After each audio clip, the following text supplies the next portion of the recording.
MCB হলো একটি automatic switch যা লো ভোল্টেজ বিদ্যুতের জন্য ব্যবহৃত হয়। এই সার্কিট দিয়ে সাধারণত অতিরিক্ত বিদ্যুৎ প্রবাহ এবং শর্ট সার্কিট হলে এটি প্রিভেন্ট করার জন্য ব্যবহার করা হয়। এমসিসিবি একটি হেভি ওয়েট সার্কিট ব্রেকার যা হাই ভোল্টেজ সার্কিটের জন্য ব্যবহৃত করা হয়। এটি এমসিবি থেকে বড় এবং হাই ভোল্টেজ ও কারেন্ট সুরক্ষায় ব্যবহৃত হয়।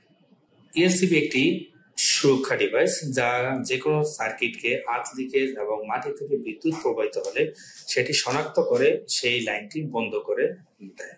আরসিসিবি হলো একটি ডিভাইস যা বৈদ্যুতিক সার্কিটে লিকেজ কারেন্ট শনাক্ত করে এবং সাথে সাথে সার্কিট বন্ধ করে দেয়। এটি মানুষকে ইলেকট্রিক শক থেকে সুরক্ষা করতে সাহায্য করে। আরসিবিও হলো একটি ডিভাইস যা আরসিসিবি এন্ড এমসিবি সাথে সমন্বয় করে গঠিত। এটি ওভার কারেন্ট এবং আর্থ লিকেজ কারেন্ট উভয়ই সেই সুরক্ষা প্রদান করতে পারে। আরসিবি একটি ডিভাইস যা বৈদ্যুতিক লিকেজ শনাক্ত করে এবং সার্কিট বন্ধ করে দেয়। মূলত এটি আরসিসিবি এর একটি প্রকারভেদ। এমপিসিবি হলো একটি বিশেষ ধরনের সার্কিট ব্রেকার যা মোটর সুরক্ষার জন্য ব্যবহৃত করা হয়। এটি ওভারলোড, শর্ট সার্কিট এবং ফেজ ফেলার বিরুদ্ধে মোটরকে সুরক্ষা করতে সাহায্য করে।